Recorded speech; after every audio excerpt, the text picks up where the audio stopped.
Captain, Yeah. the one comment I read a lot is, where do you get your jackets from? Because we can't find them and we can't order one. When did you get them and how did you get them? And can we order now or no? All right, so just a little story.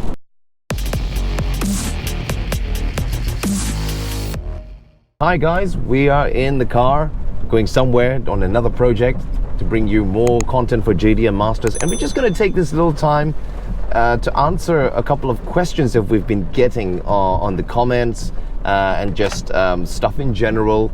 So Japonic, we've been really busy lately making all the videos. We're coming up one every week. Exactly. So when we have time, we shoot the videos. When we have another time, we edit the videos and try to publish them at the same time every Friday.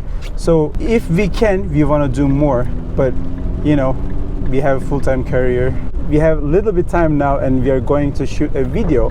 While we are going there, we took this chance to record another one for you. So this is the video that we are going to answer most of the questions you asked through Instagram or through our video comments. That's right. So if you wanna ask in the future again, if you wanna get this chance, please follow us on JDM Masters official over here. So we also have this join button, which is on the YouTube, right next to the subscribe button. Now guys, we are doing a lot of different things and we have a lot of different plans. We'd like to explore the different kind of videos, comparos, shop visits, and it takes a lot of time and effort and also cost. So if you like to support us and to help us in our project, you know, click the join button, and this is one way you can support us. And thank you for supporting us until now with your positive comments, right? Yes. I have been seeing a lot of positive comments and a lot of like ratio compared to dislike ratio, which is great. We just started on November 3rd and it's almost 2 months and we got 30,000 subscribers. Thank you very much for this. Thank you so much for your support. Yeah, that's been great. It means that we're actually doing something that people like. Do you have Rain X? No. Rain X? No. Oh man, you should put that. I will change my wipers. They're not nice. They don't wipe quite good. So just going through some of the questions that's been asked quite commonly in our comments. Okay, let me ask you and you answer, okay? All right. So I can focus more on driving and you focus on the questions I have asked. Okay. So the first question is, what is JDM? That's a really good question, Japonic. I think for the younger viewers and younger car enthusiasts, hearing they heard the word JDM, and you probably know that it refers to Japanese cars, but what exactly is JDM? Now let's break up this acronym. It stands for, officially or unofficially, Japanese Domestic Market or Japanese Domestic Model. But this term was actually coined by auto journalists in the early 80s to refer to different specific market models meant for a certain market. Now, obviously, Japan is a big producer of cars. You know, you have manufacturers like Toyota, Nissan, Honda, and they export or they have factories. So they produce different models with different specifications for different markets.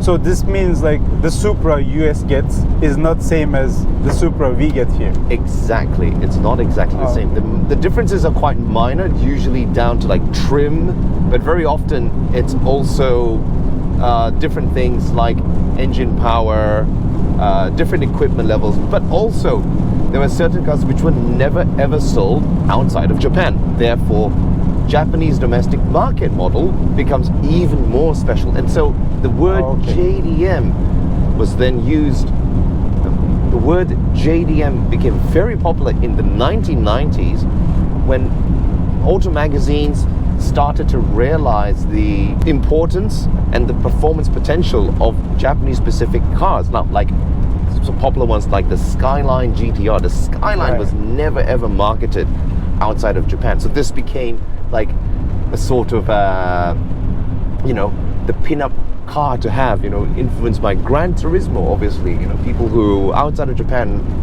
got to know the existence of this car for the first time and they thought, what is this? And I want one. It's so cool.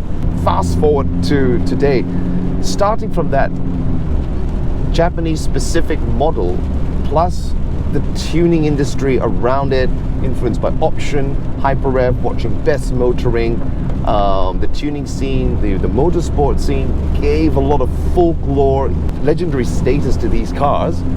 So in the next 20 years after that until now, anything that refers to Japanese cars, the tuning scene, the motorsport scene, even the street culture is loosely termed by enthusiasts now as JDM. This term is an industry acronym talking about those cars and the subculture. You never really hear people talking about USDM that much, although it's interesting. Japanese car enthusiasts love USDM, so they actually bring reverse styles. People tend to love the things they don't have, right? Exactly. The grass is always greener on the other side. And what about you? And tell me a little bit in your experience, like how did you encounter JDM? So I came from Turkey, right? Like 8 years ago. We have some Japanese brands, like mostly Toyota, but I never knew Toyota had that many models. Oh, right. In Turkey, it was only 6 different models. But I came here, still, like it's been 8 years, I still see some models that I haven't seen from Toyota, like maybe 10 to 15 years old car, but I haven't seen it before. Right. So you see something on the road, it's got a Toyota badge, and you think, what is this? Was that Toyota? Okay. What is this? Okay, just, do you know what a Cressida is? I have seen Cressida, That's, but I don't know any detail about Cressida. That's it. Something like that, right? Yeah. You see this and like, exactly. What is this? What about the ISIS? I know ISIS. It's like slide door version of Toyota Wish I had before. Right, like but it's similar. much bigger. Yeah, it's much bigger. An unfortunate name now. Fortunately. Right. Random. Did you started watching on Best Motoring and Hot Version? Yeah, I love Best Motoring. I still watch Best Motoring. Yeah, and sometimes, thanks to their cool videos, sometimes we use their clips and to give really good reference for our videos too, right? I love those clips. Yes, I still watch Casey Chia whenever I have time. You're right. So basically we use Best Motoring videos because it is the standard. That series of videos is what defines JDM and the performance. I mean, I got a lot of information from those videos back in the 90s as well, watching that, getting really inspired. And a lot of the information is accurate, although some of the tests may not actually be very fair because of the different tire conditions, but they're a very, very good reference point, and they tell us a lot about the real specs, which actually, if you watch a lot of them and you understand Japanese, a lot of that information was not known in Wikipedia. It's still not known by a lot of people, and that's something that we hope to transfer into our videos as we make them and give this information. I wish maybe in the future we can do like English version of Best Motoring. Why not? So we need a little bit more support about this, right? It's not their cars that they review or tested on the track, right? Yes. So why not in the future, let's say? Why not? You know, they have an official Best Motoring YouTube video, and everyone is asking Best Motoring to put English subtitles, but they don't have the resources to do it. Right. Who knows? Maybe we can help out. We can collaborate with them in future. Why not? A lot of people create JDM-ish looking items or products, but they're actually based overseas. It's not actually true from Japan. I mean, it's like Japanese people will never say JDM themselves, right? Because it's model specific to their country. But I have actually seen some shops in Japan, very small shops, because they know that foreigners or they know people outside Japan love JDM, they use that word in order to appeal to them. It's kind of like the reverse marketing. But the true blue, old school tuning shops don't use the word JDM. Right. They are JDM. You don't need to say that. It's JDM. Here is all JDM. Yeah. We have that model. Yes. But obviously we're using the word JDM because it connects with everyone. It connects with everyone's minds and what we're talking about, what we're trying to present. It just makes it a lot easier to identify what we're talking about precisely. Right. The sign I was gonna ask you about. I see on the internet quite often this JDM sign. Is it really JDM sign, or does it have any other meaning in Japan? JDM sign? Yeah. No, there's no JDM sign? No. Okay, you know guys what we are talking about. Yeah, I see them using this exact sticker, or is it actually a magnet, in their home country. Yeah. This green and yellow one, right? Right here, it's it looks like an arrow, but it's got green on one side and yellow on the other side. So what does this actually mean? So when I get my license here in Japan, You had to put that on? they gave me for free. They said, here you go, this is your present. Oh, JDM mark, okay. So they said, you have to put this for 1 year. Because now you got your Japanese driver's license, you are now fully JDM approved. Yeah. This is actually a mark or a symbol that new drivers have to put on their cars to indicate that they're beginner drivers. It's actually a beginner's mark. In Japanese, it's called wakaba. Now, wakaba means young leaf. So the design of this symbol actually resembles a leaf. Well, it's supposed to resemble a leaf. Right. But the reason why it's green and yellow, because it's like a young sprouting leaf that's just started life. Right. But there's also other symbols, dark brown and orange, which is actually for senior citizens. So it's kind of corny because you have the wakaba mark, which is a young leaf, and you have the autumn colored leaves for senior citizens over 65, which signifies their, like old. But the thing I love about this sign is when you have it, okay, you feel a bit weird, that's right. Yeah. But other people, other drivers love to help you. Well, if once you do like right signal in the middle of the lane, you want to turn right? They give you way. They stop immediately. Right. They give you the way. That's perfect. You're right. I know some people are still using that, even though they are not beginners, because they say police will understand me more, or I won't get fined quickly, or some other drivers will help me a lot more than usual. I know that's cheating, that right? is cheating. That is cheating, and not nice. Like using the rule in like opposite. Yeah. You're right. Sometimes we go to Daikoku Futo and I see some guys who are obviously not that young. They couldn't have. I can't believe they've just gotten a license. They still put that mark, Yeah. There's actually two other marks as well, two other symbols. One of them is for disabled people. What is this? It's my radar. Oh, there is. Yeah, there's a camera. Oh, okay. Oh, I didn't know there was an app like this. Yeah, I'm gonna show it to you. You can show This is an app that we use to show the location of radars on the road. So we're just approaching a radar, which is going to be. I will show you right on the left side soon, and I will try right there. Right there. So the phone application tells the radar. That's perfect. Yes. In Japan, there's something interesting. Japan is one of the only few countries, or maybe the only country in the world, that allows a device which is actually a radar detector. I have it in my R34. You have it in your R34? Yeah. It's so useful. It is useful. It knows everything, so it beeps, and then I slow down, I pass the radar. Then I don't accelerate again. Why not? I don't. Can you imagine?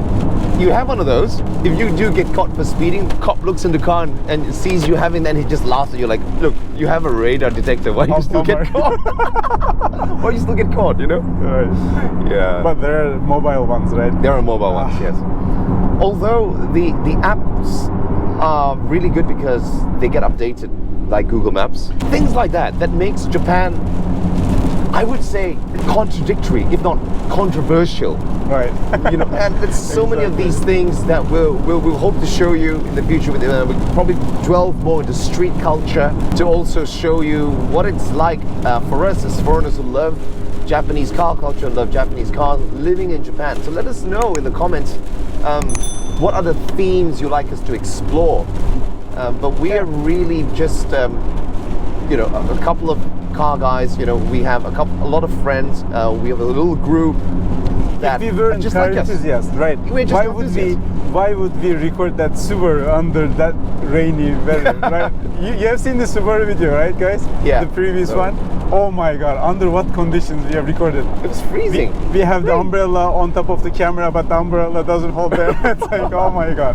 But yeah, we were there. We had that little time to record, and we had to do it, and we did it for you guys. I got a couple of comments, saying thumbs up for recording in that weather. Thank you for those comments. Thank you for that. And if you can support us more, we would love to go a bit further than Tokyo and Yokohama to explore more areas, like Definitely. like for example Honda Museum, right? It's a bit far from Tokyo, or for example Mazda. It's really far away. It's in Hiroshima. It's in Hiroshima. Toyota is in Toyota City. We'd love to go out there. Or even just, other initially locations, which is not too far, but still requires a hike and a day stay and stuff like that. Tuning shops, which are located far away from Tokyo. We have like J's Racing, for example. Some people are requesting that, which is located in Osaka.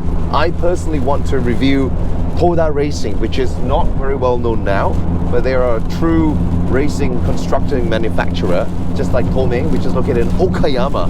Okayama. It's about 1,000 kilometers from it. Look at this white sheet in front of you. Can you see? Are you sure you're right? Yeah. Wait. Can you guys see the road? Now we are on one gun. As you can see, we can't see anything on the road. Goodness. You really need to put that Rain-X on your windscreen. You'll see clearly. Okay. Yeah. This is bad. Really, really bad. Watch those tires. Watch those tires.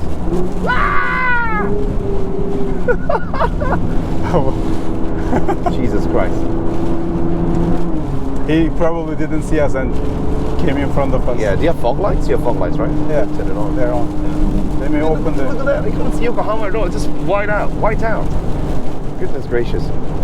So this is Bayside Bridge. We put the camera over there to show you some good views, but the weather is, as always, it is. Why does it always rain when we're going out filming? Right? Why? Interestingly. The Hakone initial D1, it was raining twice. Yeah. And then the Subaru was raining, and today it's raining again. Thankfully, today's video will be indoors. So, so Captain, the one comment I read a lot is, where do you get your jackets from? Because we can't find them and we can't order one. When did you get them and how did you get them? And can we order now or no? All right, so just a little story. So first of all, the Honda jacket is actually available on the Honda collection site, but it's all in Japanese. It's really deep inside the collection series. I got my jacket directly from the circuit in Motegi circuit. It's actually a team racing jacket. Okay. There's slight differences to the commercial one, but yes, you can find similar ones. We can probably post a link below here.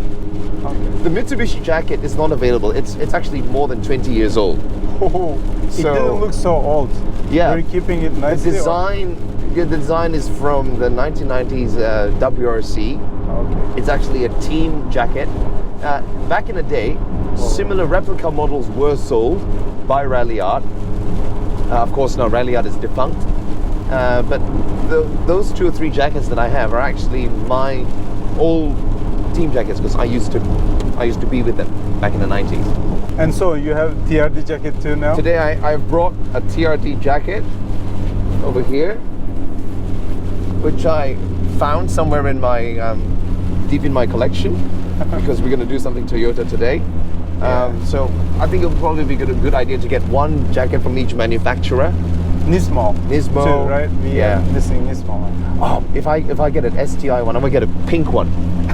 This is like the old school pink one. Okay.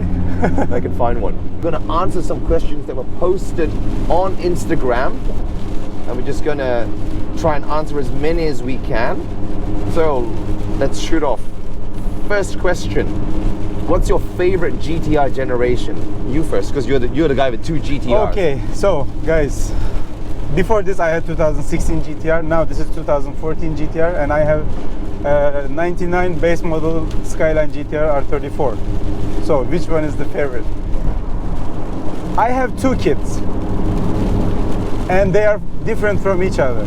Okay. They're not same kids, but I love both of them. It's a good analogy. Is this the correct answer? Like this is the perfect answer for me. None of them is better than the other one, because they are not same car. They are just sharing the word GTR, and the taillights are similar. That makes a lot of sense. That's it. So in some cases I love R34, and in some cases I love R35. It's the mood. If I am in that mood, I take the R34. If I am in this mood, I take the R35. It depends. A lot of sense. It makes a lot of sense. It depends. But I think still R33 is a very good car. It's so underrated compared to other GTRs. Definitely. I love the design of it.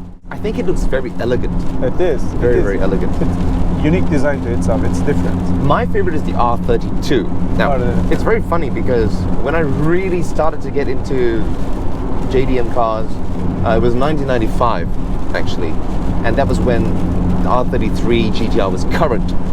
And you know, anything that you get introduced to at that specific time period stays with you. It leaves the longest impression. Right, I agree. So the R33 GTR was, you know, back then, it was, you know, at the top of the food chain of GTRs, JDM supercars.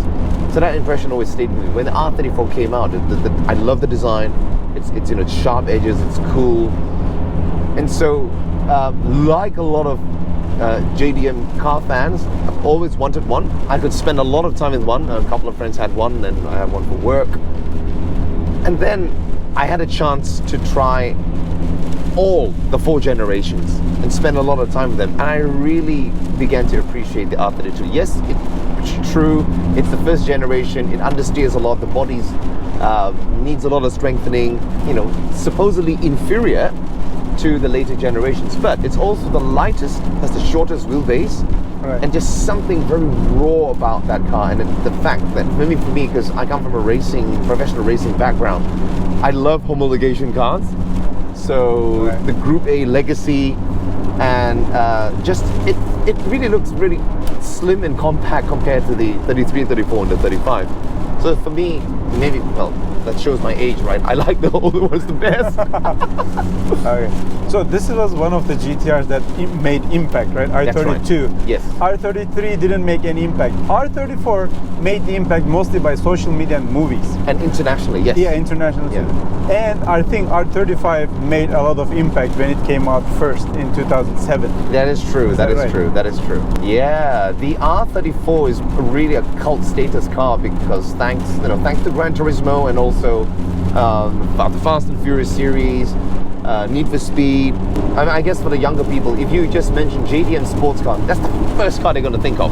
Probably. Yeah. And one of the expensive ones for now, thanks to it's like very limited, like 11,000 only made, and it's not legal to import to US for now, but once it is, it will be very expensive. I know some people are buying and storing them in Japan already. No for kidding. Now. Yeah. Whoa. And even the base one starts from like around $65,000 to $70,000 now. Right. Insane. It's insane. It was the same price when it came out first, like 20 years ago. Yeah. Well, right? In new, the base model GTR cost 5.5 million yen before taxes. Yeah. And now we're in the first tunnel of the Wangan. Should we give them some music to their ears? Oh yeah.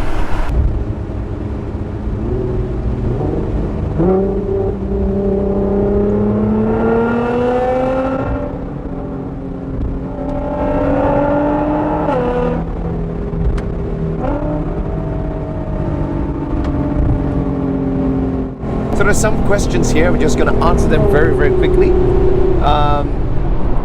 Does the Evo, mainly 8 to 10, make for a good learner's car? Does it provide too much of a safety net? Or I'm going to answer that very quickly. It's actually something I talked about in the Impreza GC8 video.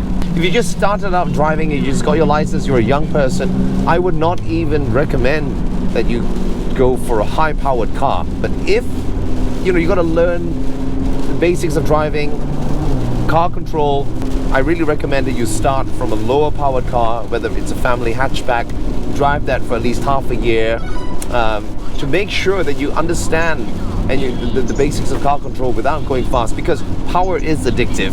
When you go, it's so easy to just put speed on, and that's actually the cause of a lot of accidents. Now, with a complicated four-wheel drive car like the Lancer Evolution, the GTR, and the Impreza STI, you got a lot of power, you got a lot of grip, and yes, it does give you a kind of safety net that you're not able to feel because you're not sure of how what the car's limits are. Whether it's in a straight line in acceleration and braking, it's all about reaction time. The faster you go, you accelerate, the faster your reactions need to be in order to slow down or to maneuver the car. Do you have any more shop tours lined up?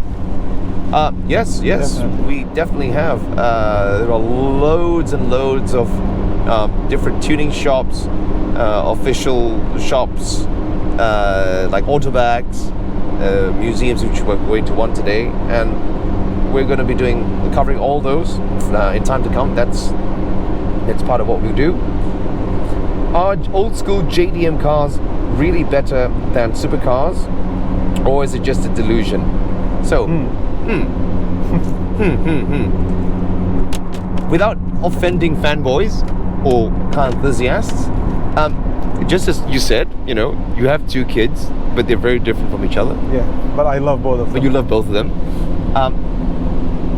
I'm an all-out JDM guy, but I'm a car enthusiast at the same time. I respect and I also like European cars, even some American cars. But for me, handling is always the most important thing.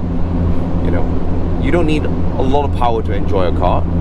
Exactly. And so I would say, especially true of 90s JDM cars, because they're made specifically to take on the circuit, mountain roads, for rallying, with the base of motorsports in mind.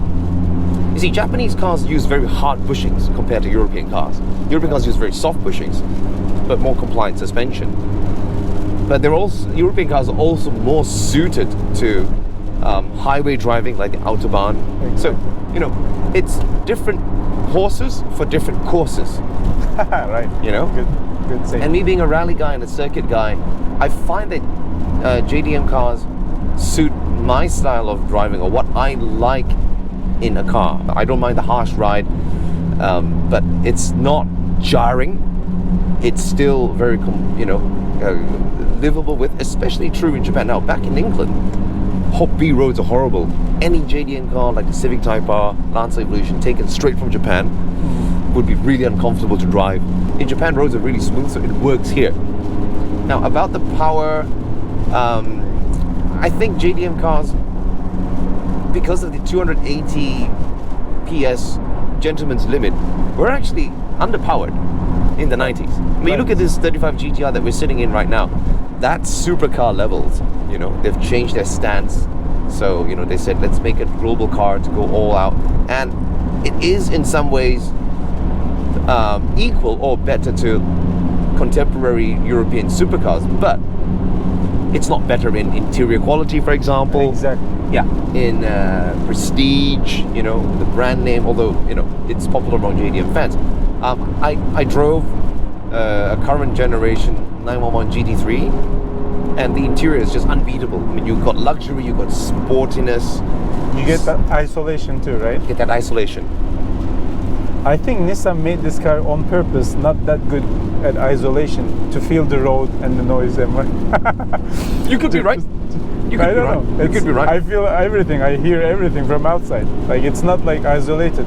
Sometimes I feel like my R34 is more isolated than R35. Really? Maybe. Maybe it's because I hear more exhaust noise in this one. Maybe. I don't know. But I feel that sometimes. But at high speeds, this is unbelievably stable. It is. So stable. It is. Just to finish off that answer, I would say that classic JDM cars were built for a specific purpose, and they were better in many ways than European sports cars of that same time period. But now, I mean, they're not even, the number of JDM sports cars is way less than in the 90s. There's nothing to compare. I would say, yeah. There is one BMW Supra Z4. That's right. And I mean, we have Z4 with a coupe. Hachiroku with Subaru. Yeah. And what else do we have? We have Mazda Roadster, which is a really good car. Still one of the last surviving, lines of right. 370Z, 370Z, which is getting old now. And GTR, almost same design for 12 years, 13 years, yes, maybe. Yes. So nothing really brand new. Hopefully Honda will come up with the next S2000. We hope Nissan can bring Silvia line back. Yes.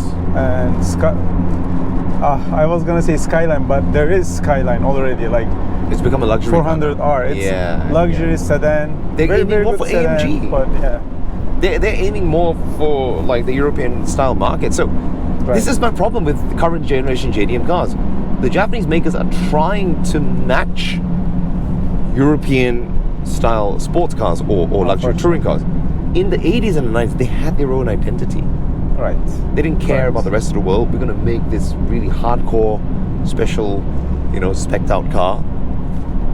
And I think that will always stay with me. Now, what I like about the 90s JDM cars, because of thanks to the bubble economy and spending a lot of money on parts and technology, the reliability was fairly way above European cars at the same time period. Exactly. This is what we like. But guys, these cars are now 20 or more years old. They're old cars, depending on how they were maintained by the last few owners, and just due to age and mileage. Parts do need to be replaced. They're not as reliable as before, but comparatively to a European car of the same age or some other certain models, and even within the JDM, the Japanese makers, there are rankings. So I would rank Toyota as still number 1 in terms of reliability, build quality, good value for money. Number 2, Honda. Honda makes very good parts, especially the engine, the chassis. Some bits are still not as good as Toyota, because Toyota has a large volume and they can get a huge number of parts for lower cost. Honda, being a completely independent company, has done very, very well. Third, guess who? It's not Nissan. Although Nissan in terms of sales is number 3. Mazda? Mitsubishi. Mitsubishi is a large company that doesn't only manufacture cars. They have heavy industries, they have electrics, they have chemicals, and so they were able to pull the best of the parts from their network, and so the quality is actually really, really, really high. Number 4, I would probably place maybe Mazda and Nissan side by side, depending. But Nissan's actually not too bad. It's just that certain models. Nissan is good at some certain models, as you said. But for 90s, I would still put Nissan somewhere up there. Yes, because of like 180XX, 240SX, Z line, Skyline, and that will be a bit higher. But if you say now, no, the product quality and the parts quality is not good. Yeah. So I would still put Nissan as number 4 from the 80s and the 90s, but now I will put them probably at number 5. Unfortunately. Yeah. Let us know in the comments if you like us to do more of this kind of videos, drive talks, also what kind of topics you want us to talk about. Ask your questions, and check out our Instagram account here. You can communicate with us through there. And so until then, we will see you very soon. Peace out.